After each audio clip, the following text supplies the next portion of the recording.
They called me outdated in a glass-walled conference room at 9 in the morning, as if the clock could prove them right. "We're evolving," the CEO said, all polished confidence and a smile that didn't reach his eyes. "We need people who move with the market, not drag it behind them." He slid the termination letter across the table like it was a business card. They'd circled me for months, whispers about legacy tech, suggestions I was too attached to old processes, pats on the back that tasted like permission to cut me loose. I packed a single box that afternoon, a couple of notebooks, a mug with a chipped handle, a badge that had earned more years than any of their titles. I walked out while office lights hummed and interns pretended not to look. If they expected me to crumble, they picked the wrong day to bet against patience. They didn't know what they'd taken. They thought the merger pitch the CEO had been polishing for months was going to be his crowning glory, a $3.7 billion handshake with a giant that would turn their ticker green and their names into headlines. They'd rehearsed the PR spin, printed glossy decks, booked interviews. In every slide, my work was a footnote at best, a stable system they'd inherited and didn't need to worship.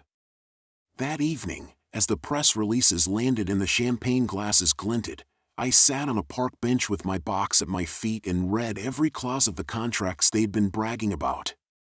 I wasn't angry. I was very calm, and I had time that they didn't. Time is the one advantage you get when you're dismissed. Nobody expects you to be patient enough to wait them out.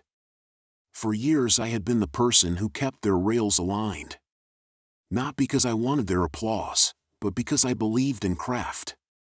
I had written the fault tolerance protocols, negotiated the vendor contracts that no one else read, and threaded redundancies into systems the rest of the company called boring insurance. When you build the infrastructure that makes billions trade across continents every hour, you learn to hide the important things in plain sight, the kind of things that are invisible until they become the only things people notice. I had also learned the law of corporate collapse. It isn't a dramatic explosion, it's a slow unspooling, a reliance on narratives until the narratives can no longer hold the weight of reality. So I did what any careful architect of consequence would do. I prepared a mirror. I didn't break anything. That's the thing people rarely understand about the quiet kind of justice I practiced. It isn't about violence or chaos, it's about exposure and timing. In the weeks after they pushed me out, I began a careful, legal excavation of the merger documents that had been signed in the haste of optimism. I reread their representations and warranties, the indemnities that the CEO had promised he'd secured, the vendor attestations that were supposed to make regulators look the other way. What I found were assumptions dressed as guarantees, contingent promises with missing signatures, and a cascade of dependencies that hinged on a single set of certifications my old team had been responsible for producing, certifications that had been stamped as done even though audits had never truly closed. I flagged them quietly to a lawyer I trusted, not to weaponize, but to document. If a house is built on paper, someone should be able to read the ledger when the storm comes. When the regulatory filings started to show up in the wrong jurisdictions and the legal notices began to land, I didn't gloat. I watched how panic shapes people. The CEO called all through one Friday, voice clipped, edges of manufactured comms slipping. "We can fix this behind the scenes," he begged, as if fixes were a matter of will rather than documentation. I replied with the kind of silence that archives make possible. I pointed out the chain of custody, the missing confirmations, the vendor with a PO that didn't exist. The minute those letters hit the desks of the underwriters and the partner counsel across 3 continents, the merger's scaffolding wavered. Headlines turned from celebration to scrutiny, investors called for pauses, regulatory committees asked for verifications that the CEO could not, in good faith, produce. By the time the board convened an emergency session, the narrative had flipped. What had been promised as a seamless expansion looked like a house of cards built on optimistic language and wishful legalese. The $3.7 billion deal was frozen pending inquiry, counterparties withdrew or delayed signatures, A due diligence process that had been rushed in the name of momentum now demanded forensic accounting and full vendor traceability. People who had laughed at my old ways were forced to sit in rooms and answer questions about lines of code, audit trails, and compliance certificates they had assumed were trivial. The CEO's confident stride turned into shuffling papers. His PR team rehearsed mea culpas. He'd fired me thinking the company would accelerate without my stabilizing skepticism. What he'd engineered instead was a halt that exposed how much of their growth depended on assumptions more fragile than steel. I didn't take pleasure in their faces. I took pleasure in the work being recognized for what it was, necessary. The system wasn't frozen because someone flipped a switch, it was asking for repair, for truth.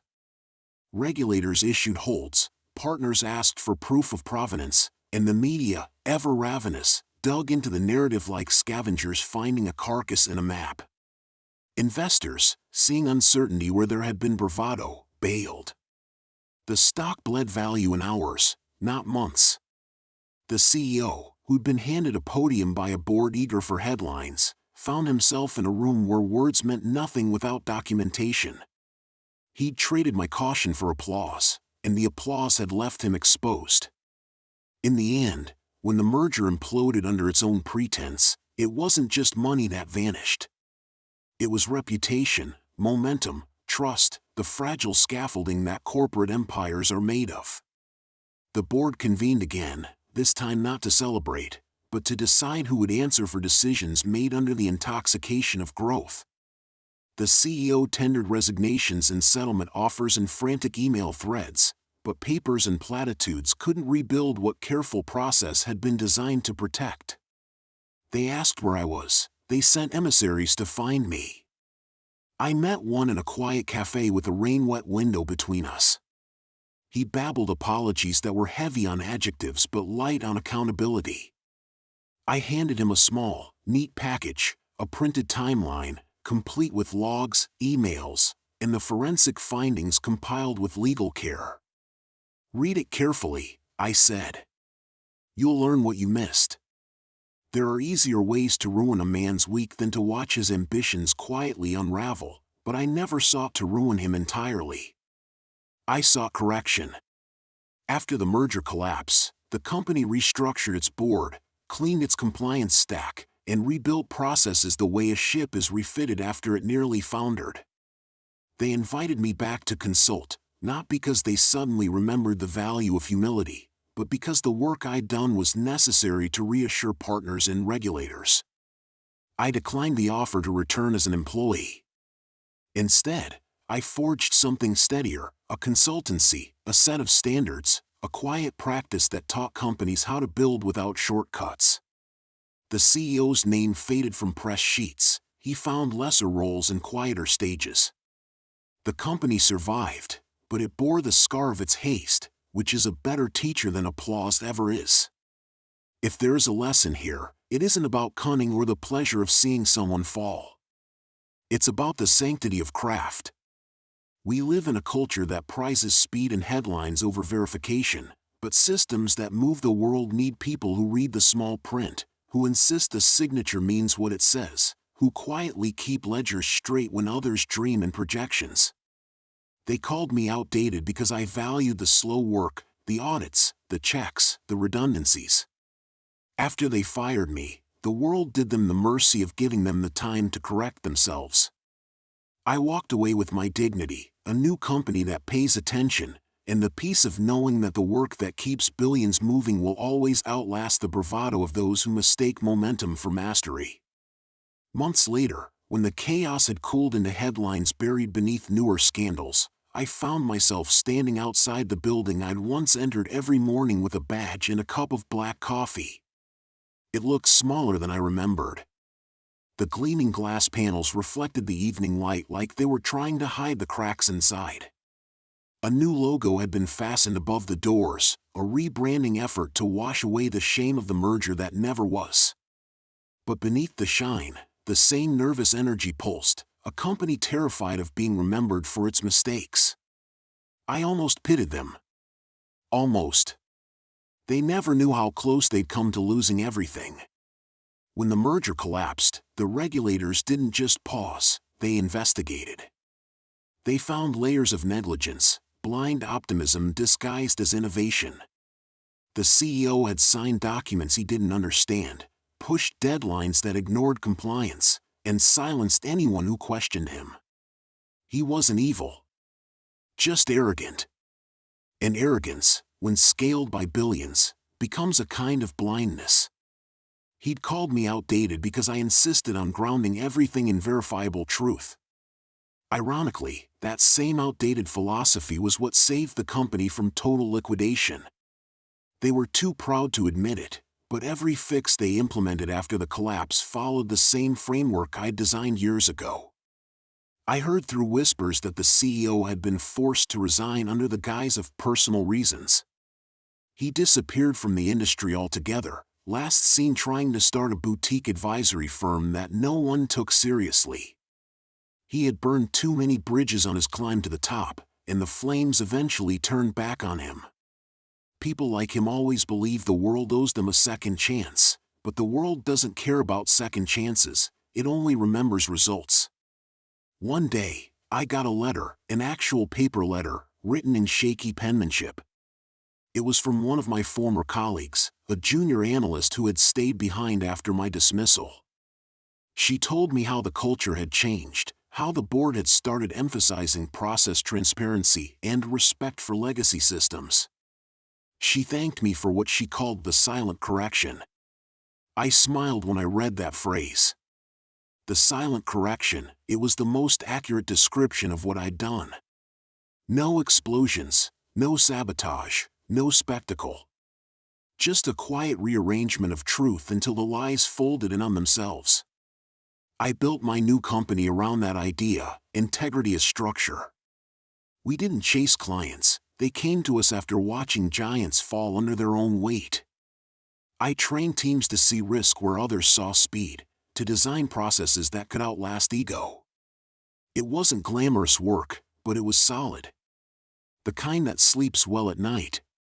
Some of my old rivals even hired us as consultants, unaware at first that I was the man they'd once called obsolete.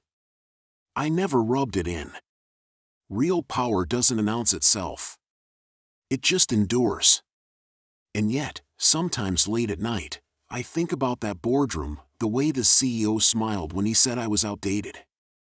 I remember his voice, confident, assured, so certain that progress only belonged to the young, the loud, the restless. But progress isn't about age. It's about understanding what must remain steady while everything else changes. I suppose he never learned that lesson. But I did. I learned that revenge isn't always destruction. Sometimes, it's preservation, of principle, of craft, of quiet dignity. As I walked away from that old building for the last time, the streetlights flickered on, one by one. The city buzzed like it always did, indifferent and alive. I paused for a moment, looking up at the skyline, and thought about how fragile it all is, how entire empires can rise and fall based on one overlooked signature, one ignored warning, one man's pride. Then I smiled. Because somewhere in those towers, a few smart people had finally learned what I'd always known: the world doesn't belong to the fastest. It belongs to the most prepared. They called me outdated. But when the dust settled, it was my methods, my slow, deliberate, meticulous work, that stood unbroken. And that, more than the collapse, more than the money, was my real victory. Years passed, and the story of that failed merger became a quiet legend in the business world. No one spoke my name publicly, companies prefer their lessons anonymous, but the story spread like smoke through boardrooms and conferences. Every time a new CEO strutted into power, someone would whisper, "Remember what happened at Voltaire Systems." They never used the words revenge or retribution. They called it a cautionary tale about ignoring experience. That was fine by me. I didn't need them to remember me. I just needed them to remember what arrogance costs. One afternoon, I was invited to speak at a leadership symposium. The organizer introduced me as a man who has seen both sides of power.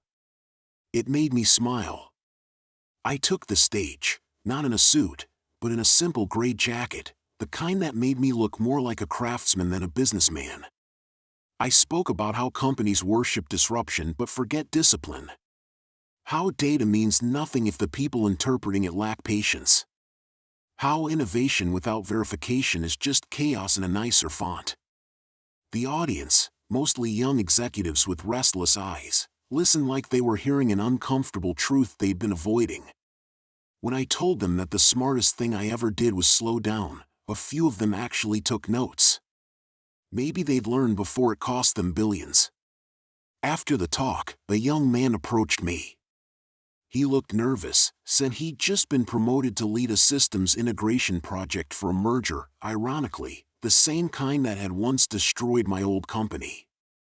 He asked me how to know when to push back, when to risk being the only dissenting voice in a room full of people chasing momentum.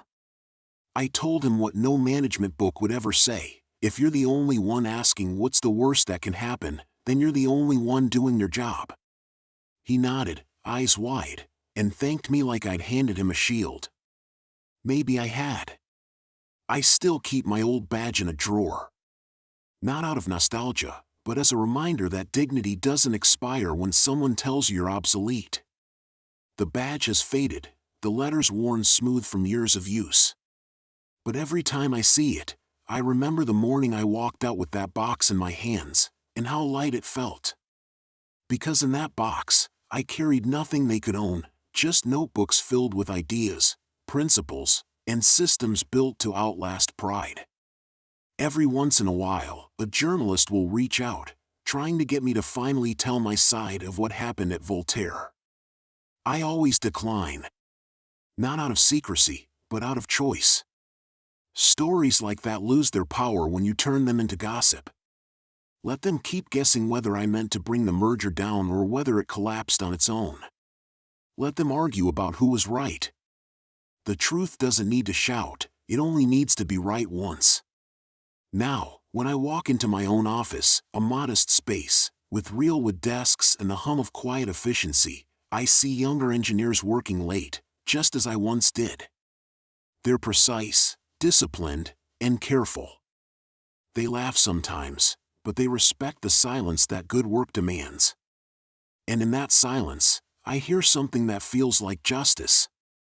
Not the loud, cinematic kind. The steady kind that builds new systems on the ashes of arrogance. So yes, my CEO called me outdated. But history has a way of proving what time already knows. Foundations may not be glamorous, but they're the only things that last. They fired me thinking I was the past. But the truth is, I was the future, and the company's survival was built on the very principles they tried to discard. That's the secret of real revenge. You don't destroy what hurt you. You outlast it. And when it finally collapses under the weight of its own shortcuts, you're already too far ahead to even look back. There's a kind of peace that comes with surviving the storm that tried to erase you.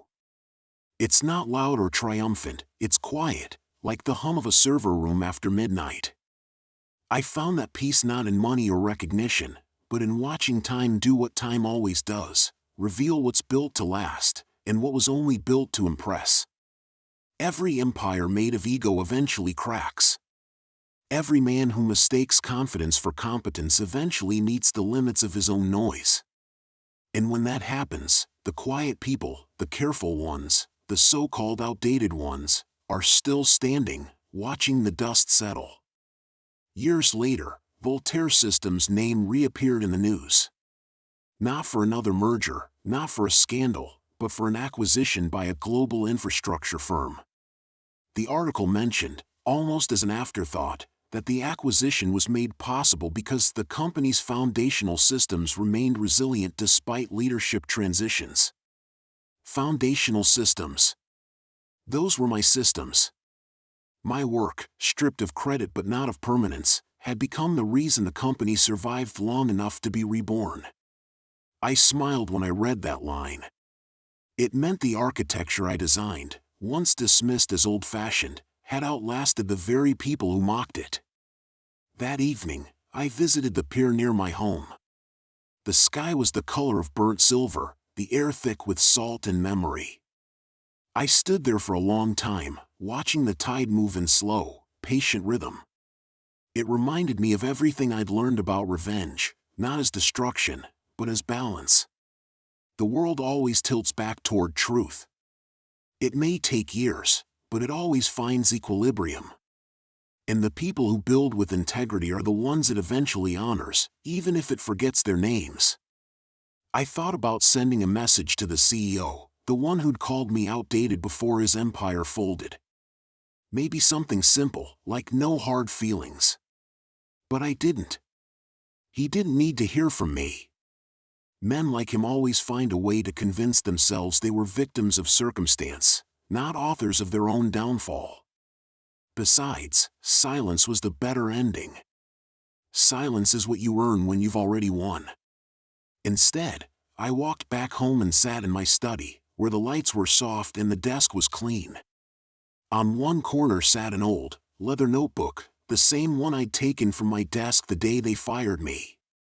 Inside were sketches of systems, handwritten notes, and one line I'd scribbled years ago, half reminder, half prophecy: when they stop listening, let the work speak. And it had. That's what they never understood. Progress isn't a race, it's a record. It doesn't belong to whoever shouts loudest in the meeting room. It belongs to whoever builds something that still works when the shouting stops. So when people ask me what happened to the CEO who fired me, or what became of the company that thought I was outdated, I just smile. Because the real story isn't about their fall.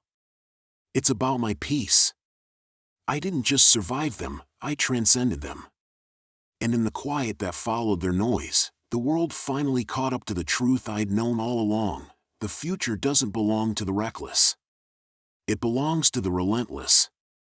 Sometimes I think about that moment, the one in the boardroom when he looked at me like I was a relic, as if decades of precision, loyalty, and discipline could be reduced to a line in an expense report. It would have been easy to hold on to anger. To make my life about proving him wrong. But anger is just another kind of leash, and I've lived too long to let anyone pull mine. What I wanted instead was something cleaner. Something quieter. I wanted the truth to do what truth always does: shine through, steady and undeniable.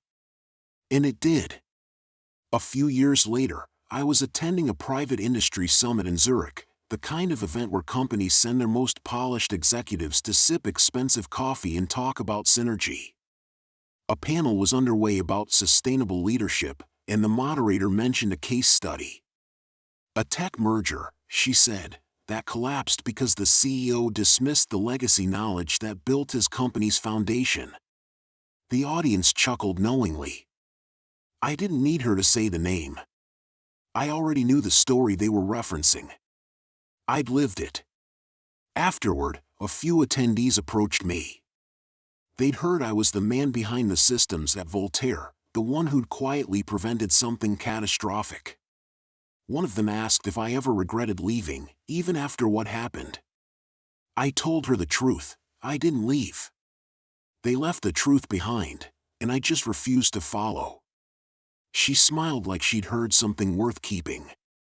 And maybe she had. Over the next few years, my consultancy grew faster than I ever expected. We didn't advertise. We didn't need to. Word traveled quietly, as it always does in circles that actually matter.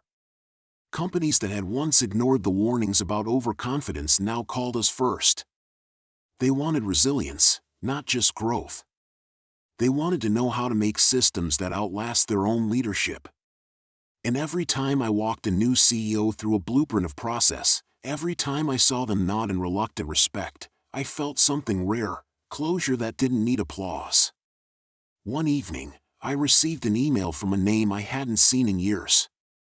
It was from the former CEO. The subject line read, "You were right." The message was short, 2 sentences. He said he'd started working with a small firm overseas, trying to rebuild his reputation, and that he finally understood what I'd been trying to tell him back then: speed means nothing if your foundation isn't built to last. I sat there staring at that line for a while. Not because I wanted validation, but because it reminded me of something deeper. People only learn humility after the world stops listening to them. I didn't reply. I didn't need to. There was nothing left to prove, nothing left to fix. My revenge had already played out in the most poetic way possible, not through ruin, but through revelation. He'd lost what he worshipped most: credibility. And I'd regained what mattered most: peace. Now, when I walk through my office, I see younger engineers, hungry, idealistic, sometimes reckless. They ask for advice, for mentorship. And I tell them what experience has taught me: don't build fast. Build right. Because when the storm comes, and it always comes, the people who mocked your patience will be the first to ask for your help. That's the ending I never saw coming. Not flames, not collapse, not public humiliation. Just the quiet endurance of good work. The kind of work that keeps running when everyone else has moved on to the next shiny thing. So, yes. The CEO called me outdated. And maybe I was. But the truth is, the world needs outdated people, the ones who believe in careful design, in long-term thinking, in doing things properly the first time. Because someday, when everything new starts breaking, it's the outdated ones who will still know how to fix it. And that, in the end, is the most satisfying revenge there is: not making them fall, but watching them realize that you were the foundation all along. And that realization, the moment they finally see it, arrives quietly, almost humbly. No headlines. No courtroom drama. Just the slow unraveling of a truth too simple to deny. The things that last are built by people who care enough to do them right. I see that truth reflected everywhere now, in the way companies come to me after their flashy experiments fail, or when a boardroom full of young executives finally admits they don't understand the systems holding their empires together. They come to me not because I'm famous, but because I'm dependable. Because somewhere deep down, even the most arrogant leaders crave stability, and stability only comes from respect for the past they once dismissed. There's a strange poetry in that. The same people who once called me irrelevant now teach their teams the principles I wrote decades ago. They quote my methods in meetings, print them on whiteboards, pretend they were always believers in the legacy mindset. I don't correct them. The goal was never recognition, it was continuity. Let them have the credit if it means the work stays alive. That's the quiet trade-off every builder learns: fame fades, but good systems endure. Sometimes, when I visit a new client, I see a younger version of myself sitting in the corner of a crowded meeting room, eyes sharp, posture tense, watching as executives talk over them. I always make it a point to notice those people, the ones with more substance than show. I pull them aside afterward and tell them something I wish someone had told me years ago: patience is not weakness. It's a weapon. They usually smile awkwardly, not fully understanding. But they will. One day, when the noise dies down and the consequences catch up, they'll realize that the quiet ones are always the ones who hold the blueprints. I suppose, in the end, that's what my story became: not a tale of revenge, but a manual for endurance. The CEO who called me outdated. He became a footnote, a cautionary paragraph in business seminars. His story burned bright and short. Mine lingered. It seeped into the walls of boardrooms, into the language of policy, into the culture of every company smart enough to learn before it broke. And me? I live simply now. No luxury offices, no titles carved into glass. Just a quiet home near the coast, a study filled with old notebooks and newer ideas, and the sound of the sea outside my window. Every morning, I still wake early, brew my coffee, and write.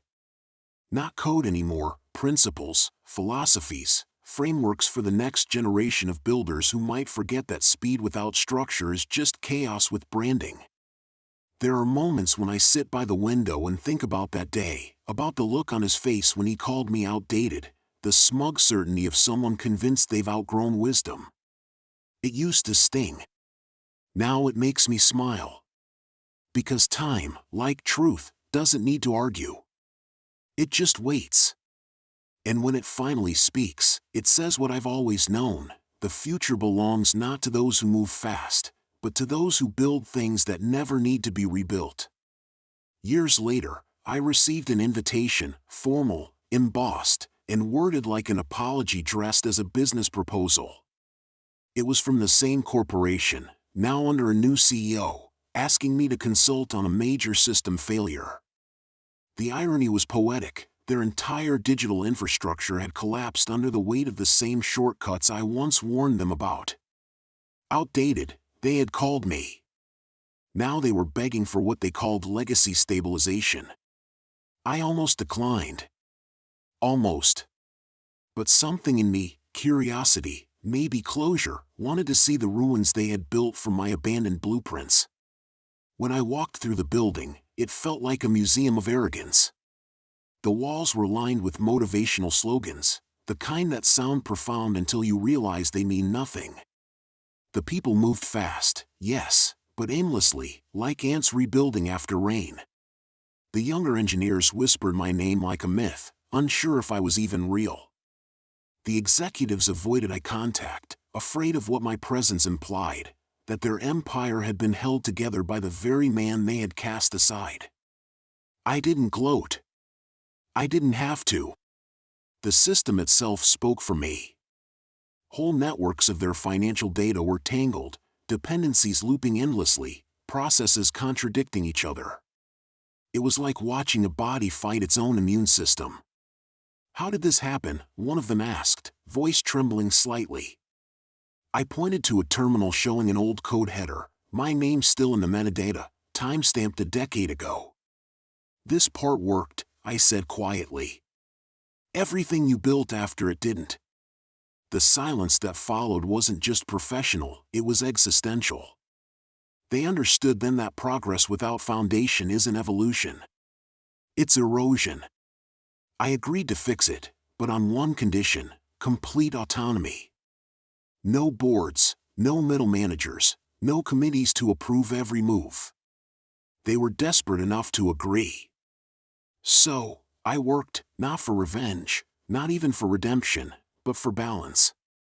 For the satisfaction of restoring order where chaos had been worshipped. Within weeks, the system stabilized. Within months, it thrived. When I finally handed over the reins, I left behind not just functioning infrastructure, but something rarer, a culture that understood the value of patience again. Before I left for good, I stood once more in the boardroom where I'd been humiliated years ago. A new generation of leaders sat there now, younger, more grounded, asking for my advice instead of my resignation. I told them one last thing before walking out: technology doesn't fail because it grows old, it fails because people forget why it was built. Outside, the sun was setting against the skyline, soft gold reflecting off glass and steel. I took a deep breath, feeling no bitterness, just the calm satisfaction of a story come full circle. Revenge had long since turned into something better: quiet mastery. And as I walked away, I thought of that word again: outdated. It echoed in my mind, but not as an insult anymore. It was a badge. Proof that I had lasted long enough to see trends die and wisdom endure. Let them chase the next big thing. I'll keep building the things that last. In the years that followed, I never sought headlines or recognition. I never told anyone about the chaos that followed my firing, or the billions they nearly lost before they learned the hard way what I'd been trying to teach. It didn't matter anymore. The victory wasn't in watching them fall, it was in knowing I had already built something too solid for them to truly destroy. The systems I created, the principles I stood for, they lived on, quietly, invisibly, outlasting every flashy trend, every new face that promised to reinvent everything. Sometimes, I still get messages from young developers, people who found fragments of my code buried deep in old servers or referenced in training manuals. They thank me for the logic, the structure, the simplicity. They call it elegant. I smile every time, because that's the legacy no board meeting can erase. It's strange how the same hands that once coded under fluorescent lights now tend to a small garden by the sea. Life slowed down, but it didn't shrink, it became clearer. Looking back, I realize revenge was never about destruction. It was about revelation, about letting the truth do the talking. The CEO who called me outdated ended up a ghost in a world that moved too fast even for him. His empire crumbled under its own arrogance, while the things I built endured quietly beneath it all. I didn't need to tear it down. Time did that for me. Now, when I watch the horizon fade into the ocean each evening, I feel no anger, no regret, just peace. I proved what I needed to prove, not through words, but through endurance. Because in the end, revenge isn't loud. It isn't cruel. It's simply watching them realize, too late, that the person they underestimated was the foundation holding everything together. And by the time they finally understand, you've already moved on, far beyond their reach, building something new that no one can ever take from you again.